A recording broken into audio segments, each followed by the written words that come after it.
Pivot table Excel में क्यों लगाया जाता है और इससे लगाने से हमें क्या फ़ायदे होने वाले हैं। हेलो दोस्तों, मैं आपका स्वागत करता हूं अपने चैनल एक्सेल मामा के ऊपर। और आज की इस वीडियो में हम जानेंगे एक्सेल के एक बेहद ही कमाल के फीचर पाइवट टेबल के बारे में, और ये भी जानेंगे कि पाइवट टेबल को किस तरह से लगाया जाता है और इससे लगाने से हमें क्या फ़ायदे होने वाले। तो चलिए वीडियो को स्टार्ट करते हैं बिना किसी देरी के। सबसे पहले आपको पाइवट टेबल लगाने के लिए आपके पास एक डाटा होना बहुत ज़रूरी। तो आप देख रहे हैं यहाँ पे मेरे पास एक सेल रजिस्टर यानी कि सेल का डाटा है, जिसके अंदर आइटम्स है, डेट है और सेल है। तो सबसे पहले आपको क्या करना है, अपने पूरे डाटा को सिलेक्ट कर लेना है। तो फिलहाल हम अपने डाटा को सिलेक्ट कर लेंगे। उसके बाद आपको क्या करना है, यहाँ पे ऊपर इंसर्ट टैब के ऊपर क्लिक करना है। क्लिक करने के बाद आपको यहाँ पे टेबल्स वाले ग्रुप के अंदर पाइवट टेबल का ऑप्शन दिखेगा, इसके ऊपर क्लिक करें। यहाँ पे आपको फ्रॉम टेबल रेंज के ऊपर क्लिक कर देना। आप जैसे क्लिक करेंगे आपके सामने कुछ इस प्रकार की एक पॉपअप विंडो ओपन हो जाएगी। यहाँ पे हमने जितनी भी रेंज सेलेक्ट कर रखी थी यहाँ पे आपको शो हो जाएगी। उसी के साथ आपको नीचे यहाँ पे न्यू वर्कशीट का ऑप्शन दिखेगा। यदि आप इसी वर्कबुक के अंदर एक नई शीट के ऊपर पाइवट टेबल लगाना चाहते हैं और आप चाहते हैं कि नई शीट के ऊपर पाइवट टेबल लग जाए, तो आपको यहाँ पे न्यू वर्कशीट वाले ऑप्शन के ऊपर क्लिक करना है।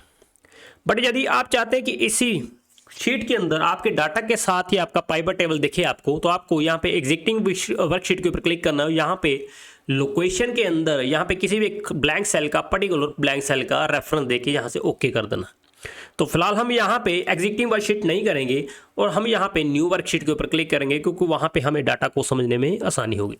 तो फिलहाल न्यू वर्कशीट के ऊपर क्लिक करेंगे, यहाँ से इसको ओके कर देंगे। जैसे ओके करेंगे हमारी नीचे यहाँ पे एक नई शीट बन जाएगी। अब यहाँ पे आप देख रहे हैं कि यहाँ पे एक ब्लैंक बॉक्स है।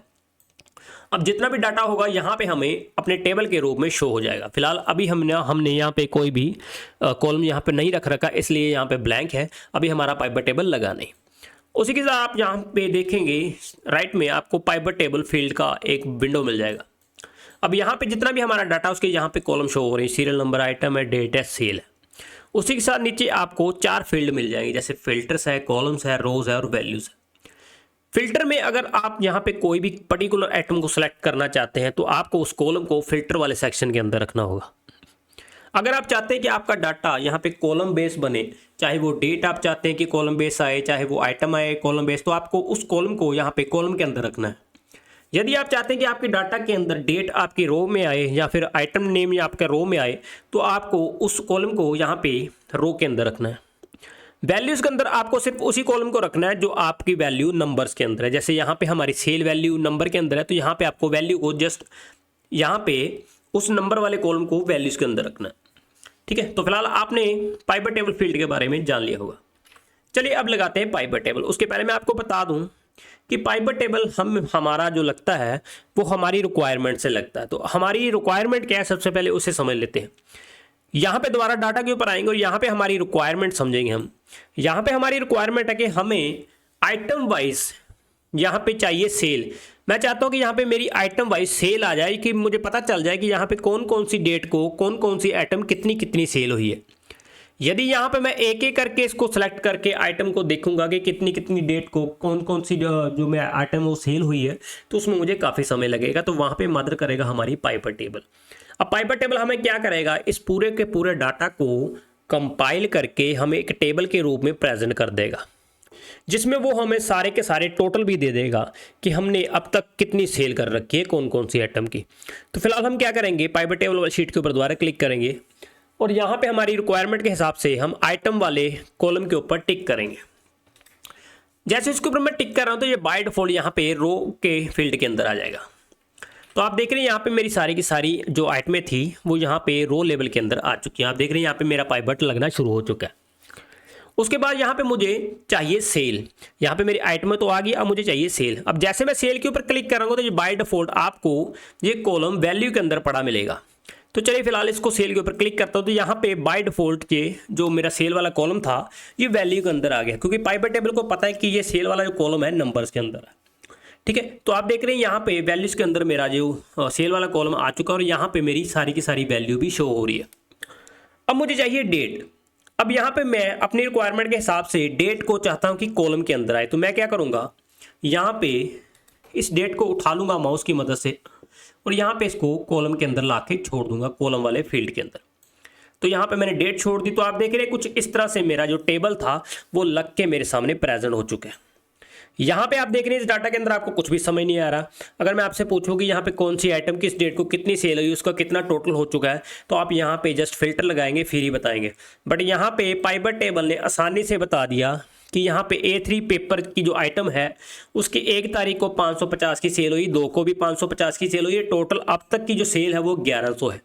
तो इस तरह से आप अपने पाइवट टेबल को लगा सकते हैं, एक बहुत बड़े डाटा के ऊपर पाइवट टेबल को लगा सकते हैं और अपने डाटा को कंपाइल करके बड़ी आसानी से टेबल के रूप में देख सकते हैं। तो यहाँ पे आप देख रहे हैं कितनी आसानी से मुझे डाटा मेरा सारा का सारा प्रेजेंट हो रहा है। मेरी रिक्वायरमेंट थी यहाँ पे आइटम वाइज, डेट वाइज कितनी कितनी सेल हुई, कौन कौन सी डेट को, तो यहाँ पे टेबल ने मुझे मेरी रिक्वायरमेंट के हिसाब से मेरा डाटा प्रेजेंट कर दिया। चलिए फिल्टर वाले फील्ड को समझ लेते हैं। मैंने पहले आपको बताया था कि अगर आपने किसी पर्टिकुलर आइटम को सिलेक्ट करना है तो आपको उस कॉलम को फिल्टर वाले फील्ड के अंदर रखना है। तो फिलहाल मैं क्या करूँगा, यहाँ पे इस आइटम वाले कॉलम को उठा के फिल्टर के अंदर रख लूँगा। यहाँ से जैसे रखूँगा तो यहाँ पे जो मेरी फिल्टर वाली आइटम होगी वो यहाँ पे शो हो जाएंगी, यहाँ से गायब हो जाएंगी और यहाँ पे आ जाएंगे।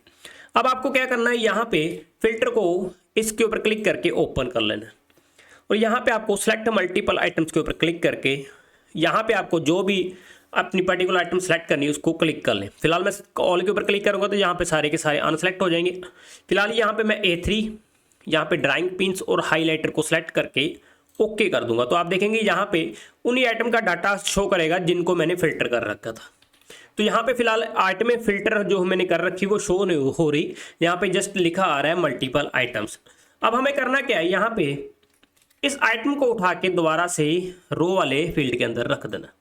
तो आप देखेंगे मैंने जो वैल्यू अपनी फिल्टर कर रखी थी वही यहाँ पे शो हो रही है। आप चाहें तो जरूरी नहीं कि आपको यहाँ पे इस आइटम को उठा के फिल्टर वाले सेक्शन के ऊपर रखना है उसके बाद फिल्टर लगाना है। आप चाहें तो यहाँ पे रो के ऊपर भी क्लिक करके यहाँ पे फिल्टर लगा सकते हैं। मैंने जस्ट आपको एक एग्जांपल के लिए बताया था कि अगर आप किसी पर्टिकुलर आइटम को फिल्टर करते तो आपको यहाँ पे फिल्टर वाले सेक्शन के अंदर उस कॉलम को कैसे रखना है। आप चाहें तो इसके ऊपर भी क्लिक करके यहाँ से भी अपने डाटा को पर्टिकुलर वैल्यू को सिलेक्ट कर सकते हैं। तो फिलहाल इसके ऊपर सेलेक्ट ऑल करूंगा, इसको ओके करूंगा तो आप देखेंगे यहाँ पे सारा का सारा डाटा दोबारा से प्रेजेंट हो जाएगा। तो इस तरह से आप अपना पाइवट टेबल लगा सकते हैं। चलिए अब आगे बढ़ते हैं। अब अगर आपने यहाँ पे नीचे और भी डाटा ऐड कर रखा है और वो आपका पाइवट टेबल में शो नहीं हो रहा तो आपको किस तरह से शो करना, चलिए जानते हैं।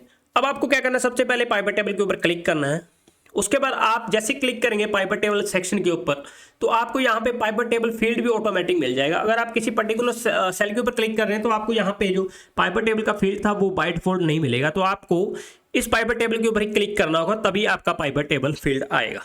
यदि आपसे बाई मिस्टेक यहाँ पे ये क्रॉस हो जाता है पाइवट टेबल के ऊपर क्लिक करके भी उसके बाद भी नहीं आता तो आपको क्या करना है, यहाँ पे ऊपर 2 टैब ऐड हो जाएंगे। आपको टेबल के ऊपर क्लिक करना है, यहाँ पे 2 टैब ऐड हो जाएंगे, पाइवट टेबल एनालाइज और डिजाइन का।